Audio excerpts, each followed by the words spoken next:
Miguel Ruiz Cabañas, profesor del TEC de Monterrey, embajador, como siempre, le agradezco enormemente, literalmente lo sacamos de su estudio, de sus actividades, le agradezco que atienda al auditorio de Mega Noticias.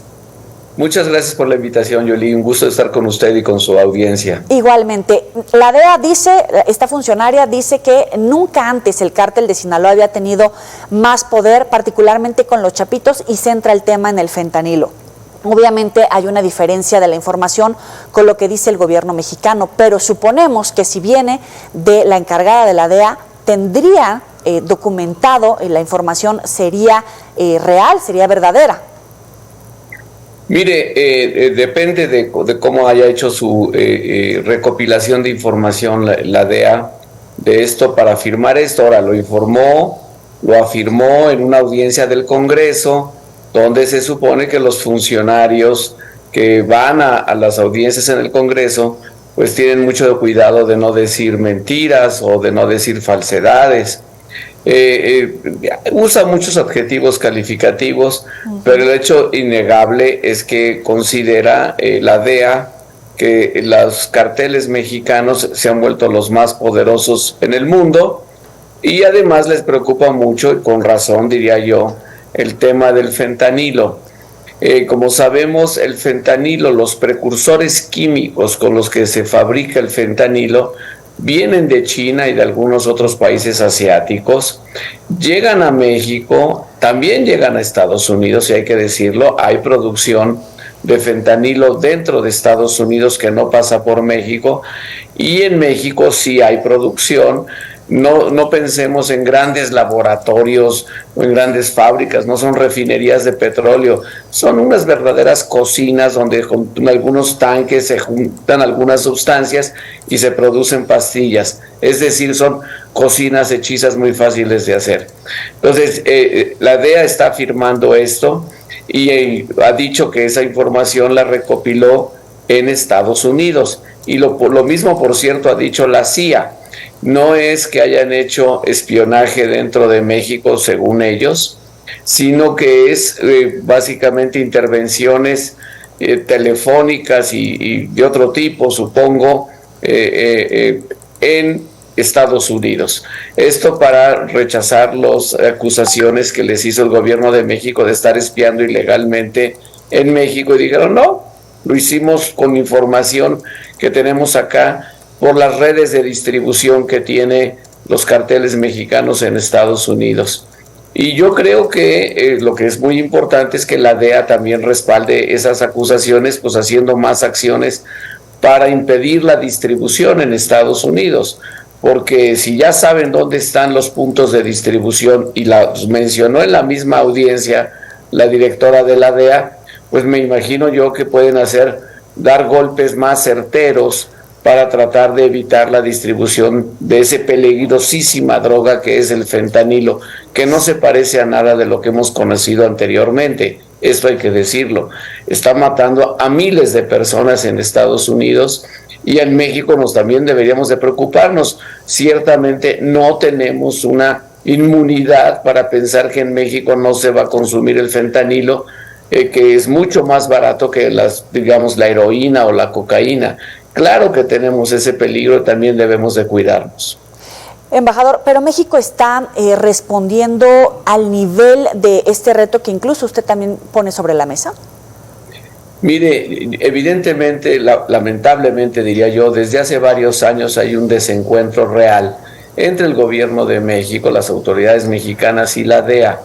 Yo ubicaría estos desencuentros en dos episodios lamentabilísimos: la detención que hizo, inducida por la DEA, el Departamento de Justicia, de quien fuera el secretario de Defensa de México, Salvador Cienfuegos, y que pues 2 o 3 semanas después lo tuvieron que soltar y literalmente soltarlo y regresarlo a México.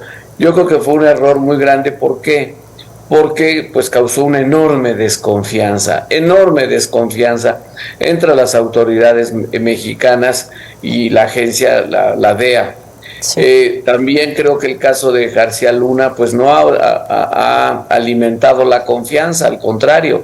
Yo lo que veo es que García Luna fue juzgado en base a los testimonios, es decir, a los dichos solamente los dichos de personas que fueron criminales confesos, detenidos en México y extraditados a Estados Unidos, precisamente en los años en que García Luna fue el policía encargado de la lucha contra el narcotráfico en México. Es decir, no se presentaron en el juicio otras pruebas adicionales. Sí. Yo creo que estos dos episodios, y hay que decirlo, han minado totalmente la confianza del gobierno de México, no solo, digamos, de la presidencia, sino varias de las dependencias, la Secretaría de la Defensa, la Secretaría de Marina, la Fiscalía. En la DEA no se puede confiar en una agencia que cooperas y después te acusa a los principales funcionarios. Claro. Ahora, ¿qué viene para el 11 de mayo con el fin del título 42? Porque precisamente este cruce de información se da previo a la conclusión del título 42. ¿Hay un uso político de la información por parte de la DEA? Están tratando de vincular un tema de seguridad con el cierre de la frontera, el endurecimiento, porque hasta están mandando más soldados a la frontera. Bueno, ahí sí yo no creo que sea la DEA como tal. Hay una, digamos, una expectativa que yo creo que es normal y que es seria, de que con el fin del artículo 42 va a haber mucho mayores flujos de migrantes que van a tratar de llegar a Estados Unidos. Entonces se prevé un aumento de por sí cifras ya muy elevadas, se prevé un aumento aún mayor con el fin de esta ley del título 42. Sí creo que esto va a ser aprovechado por muchos círculos políticos sobre todo del Partido Republicano, que están acusando ya a la administración Biden de ser débil y de tener totalmente la frontera en caos, y que además esos migrantes traen drogas y en fin otros adjetivos muy lamentables y muy condenables que usó en su momento el expresidente Trump. Yo creo que esto puede ser una crisis. Sí creo que los dos países deben de cooperar lo mejor posible para, en el marco, desde luego, del respeto a los derechos humanos, tratar de evitar una crisis migratoria que puede venir en los próximos meses por el fin de esto. Pero creo que hay que separarlo. Esta no es la DEA, esto es el Departamento de Seguridad Interior de Estados Unidos, Homeland Security, y son las autoridades migratorias y la Casa Blanca. Para concluir, ¿seguiremos siendo en todo caso un tercer país seguro? Todavía no sabemos de qué hablaron, evidentemente, la enviada de la Casa Blanca a la reunión con el presidente López Obrador, Elizabeth Sherwood Randall. Todavía no sabemos de qué hablaron, pero era uno de los temas en la agenda. ¿Seguiremos siendo ese tercer país seguro?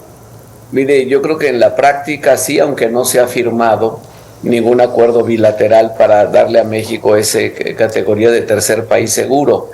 Y la verdad es que a mí me gustaría, sinceramente, que si México va a seguir sirviendo a los propósitos de la política migratoria de Estados Unidos, pues que se nos diga a cambio de qué, porque realmente pues México, no, como ya vimos en lo muy lamentable caso de Ciudad Juárez hace un mes, realmente pues no hay condiciones para estar recibiendo probablemente a miles de migrantes en las ciudades fronterizas. Los alcaldes de las ciudades fronterizas mexicanas están cada vez más rebasados por la cantidad de gente que está llegando de muchos países, que son expulsados de Estados Unidos y se quedan en las ciudades del norte de México.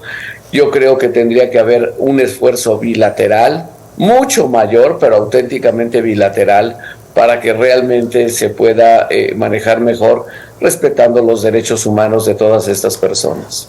Embajador Miguel Ruiz Cabañas, profesor del TEC de Monterrey, muchísimas gracias por estos minutos para el auditorio de Mega Noticias. Muy buena noche. Al contrario, Lee, buenas noches, gracias. Hasta luego. Vámonos.